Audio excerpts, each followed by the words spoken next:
Sweety, ఏంటిది? అడ్లే. Sweety, నువ్వు చేస్తుంది తప్పు. నువ్వు చేస్తుంది కరెక్టా? అంటే మరేమో అప్పుడు నేను సకల ఆంటీని పరిగెత్తుకుంటూ వెళ్ళి గుద్దితే అప్పుడు నువ్వు ఆంటీకి ఏమని చెప్పావు?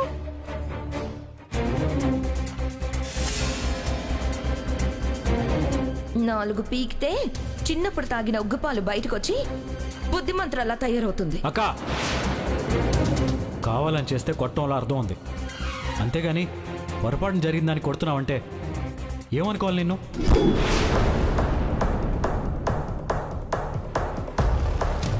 కావాలని చేస్తే తప్పు, అనుకోకుండా చేస్తే పొరపాటు అని చెప్పావా లేదా? చెప్పాను. అయితే రాధిక కూడా అనుకోకుండా కార్లో గుద్దింది.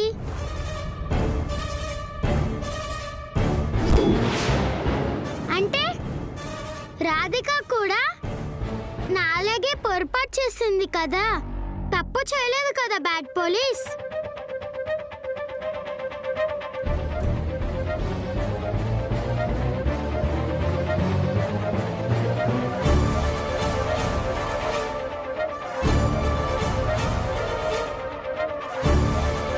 అది వేరు, ఇది వేరు. అడ్లేమ్మా. ఎలా అవుతాయి? రెండు ఒకటే కదా.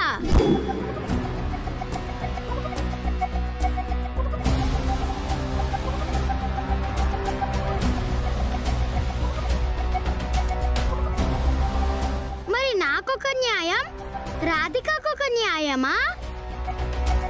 చెప్పు. అంతా చీటింగ్ చీటింగ్. స్వీటీ, నీకు తెలీదు. అడ్డులే. వద్దు బ్యాడ్ పోలీస్, ప్లీజ్. రాధికని తీసుకెళ్ళొద్దు bad police, please bad police.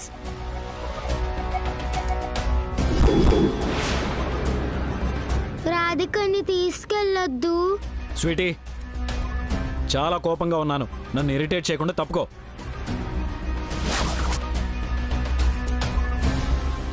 ఏమండి, ఉరి శిక్ష పడ్డ ఖైదీకి కూడా చివరి కోరిక ఏంటి అని అడుగుతారు.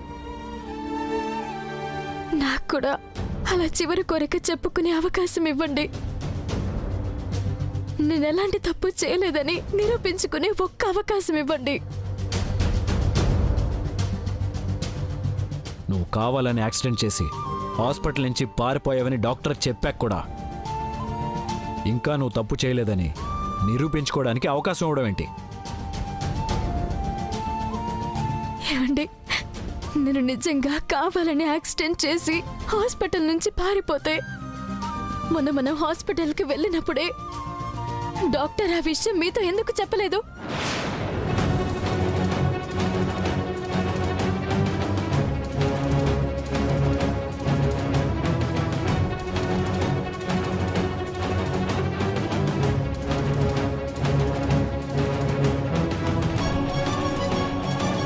ఓ నాయనో, లాయర్లా ఏవైనా మాట్లాడుతుందా?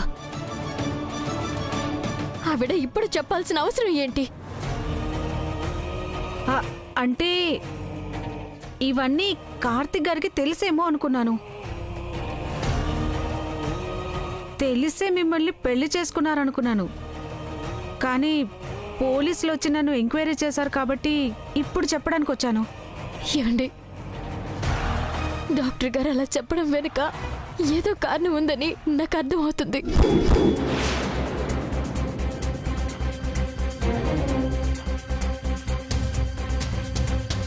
అందుకే సాయంత్రం వరకు నాకొక్క అవకాశం ఇవ్వండి. నేను కావాలని యాక్సిడెంట్ చేయలేదని నిరూపించుకుంటాను. నాకు సర్జరీ జరిగి పూర్తిగా కోలుకునేంత వరకు హాస్పిటల్లోనే ఉన్నానని, నేను ట్రీట్మెంట్ మధ్యలో పారిపోలేదని నిరూపించుకుంటాను. సాయంత్రం వరకు నాకు టైం ఇవ్వండి ప్లీజ్. ప్లీజ్ అండి, ప్లీజ్ ప్లీజ్ అండి.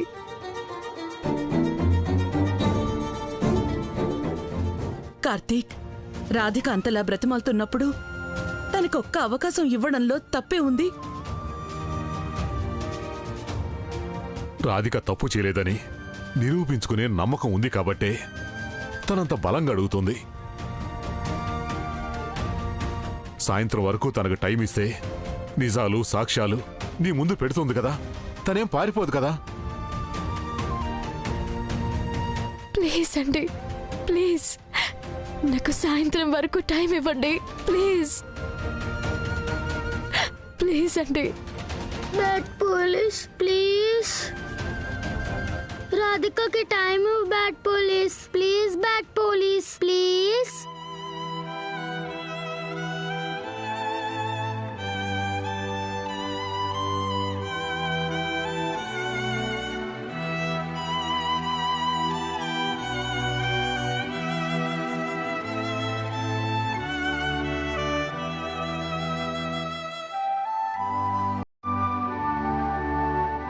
ఆ పసిదాని మొహం చూసి ఈరోజు సాయంత్రం వరకు టైం ఇస్తున్నాను.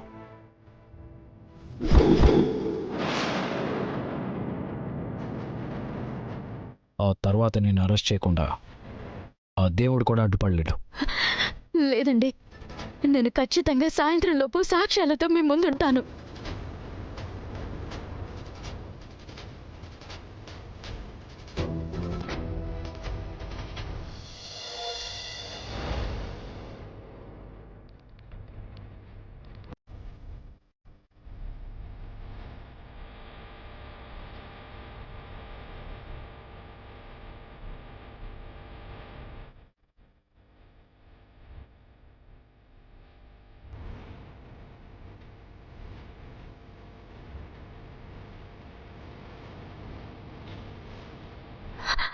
అమ్మ రాధి, నేను కూడా నీతో వస్తానమ్మా.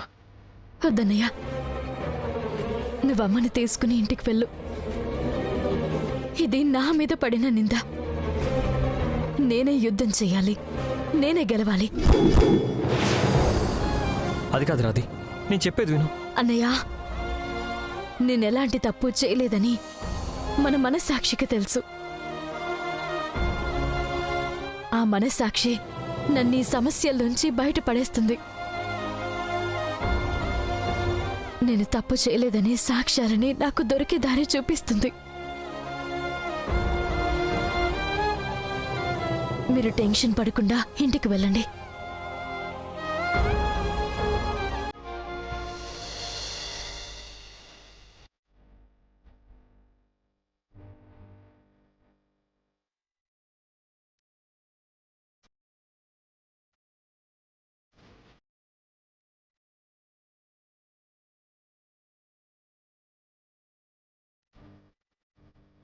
రాధిక, తప్పకుండా వస్తావుగా?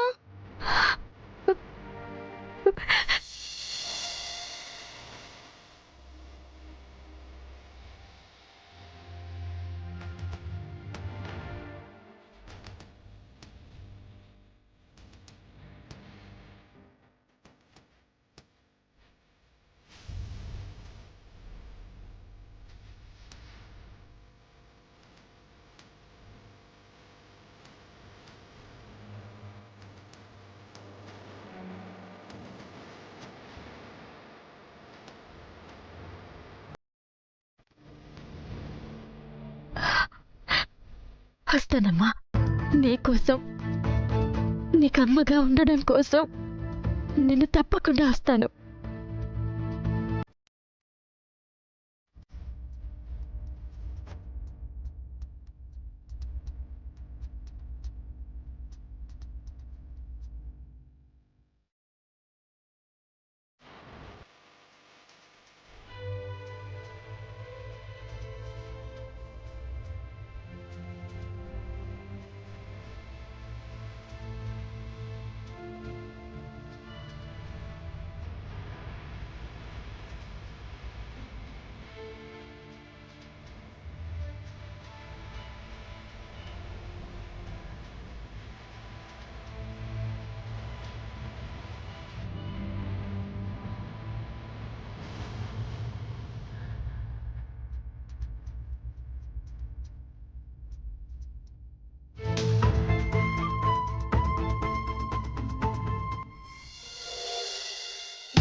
అంత సీరియస్గా ఏ విషయం గురించి ఆలోచిస్తుంది? అదే నాకు అర్థం కావట్లేదండి.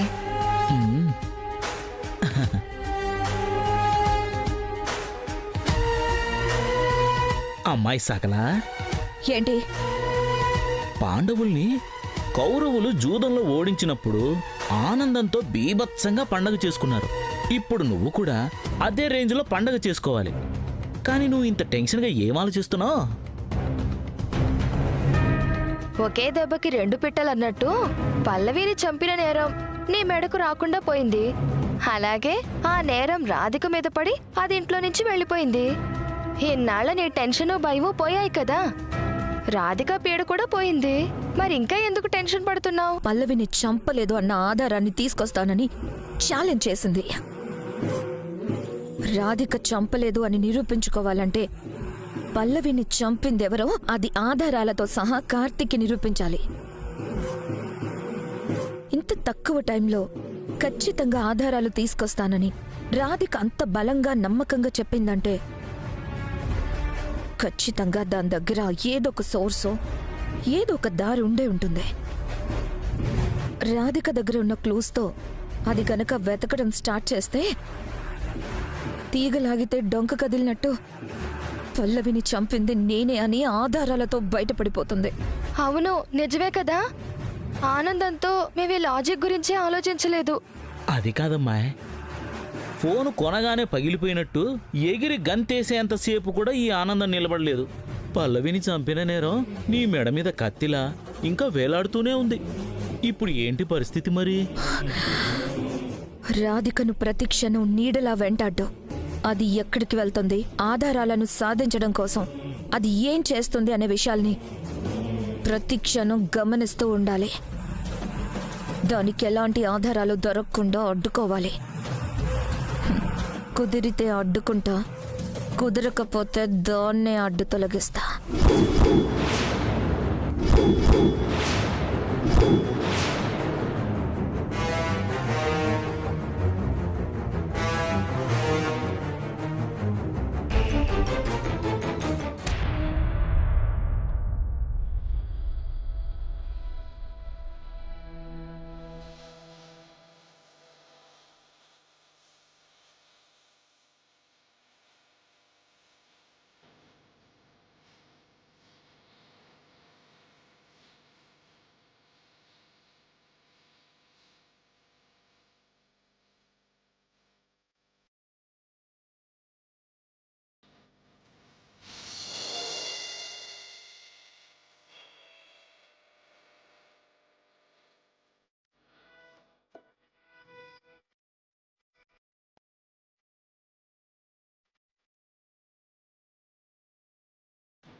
నా పల్లవి నాకు దూరం చేసినందుకు నిన్ను ఇక్కడికిక్కడే చంపేయాలన్నంత కోపంగా ఉంది.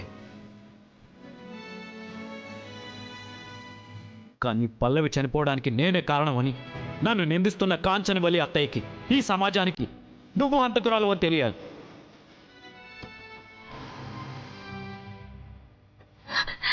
నా మీద పడిన ఈ నేరం అబద్ధమని ఆయనకి ఎలా నిరూపించాలి?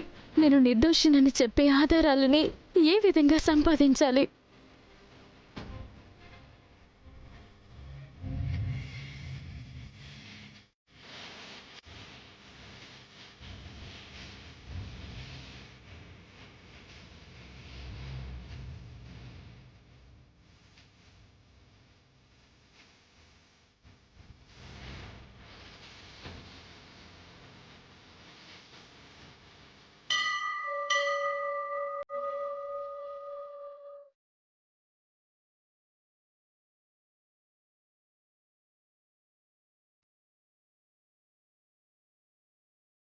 దేవుడా, ఈ కష్టకాలంలో నువ్వే నాకు దిక్కు.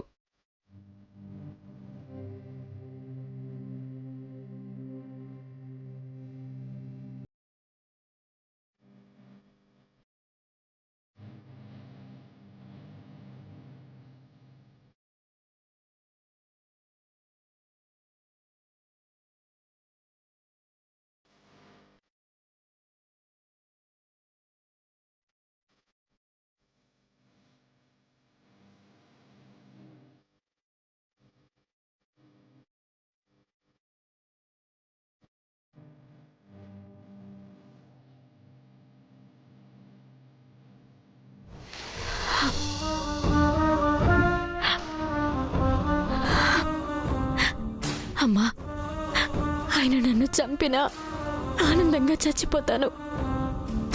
కానీ పల్లవి అక్కని చంపిన హంతకురాలని ఆయన నన్ను అంటుంటే తట్టుకోలేకపోతున్నానమ్మా. ఏ పాపం తెలియని నా మీద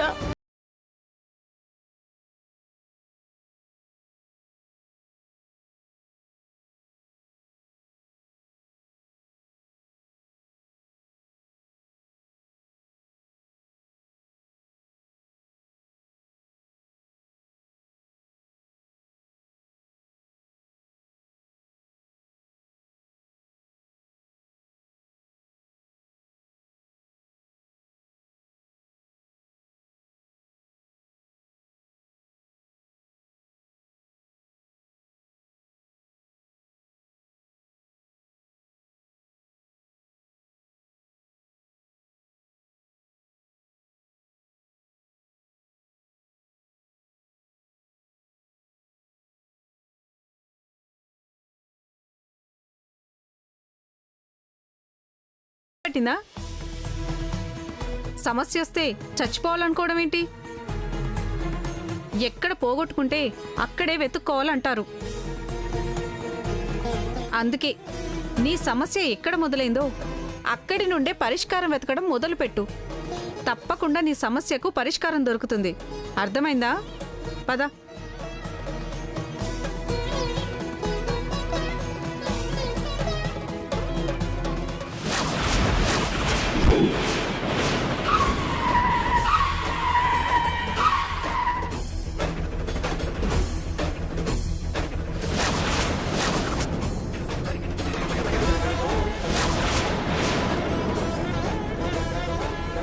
యాక్సిడెంట్ జరిగింది ముక్కంటిపురంలో కాబట్టి అక్కడి నుంచి ఆధారాల కోసం మొదలు పెడతాను.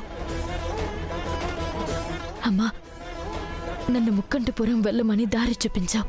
అలాగే నేను నిర్దోషినని నిరూపించుకుని ఏదో ఒక ఆధారం నాకు దొరికేలా చేయమ్మా. నా కాపురం సమస్యల్లో పడకుండా కాపాడు.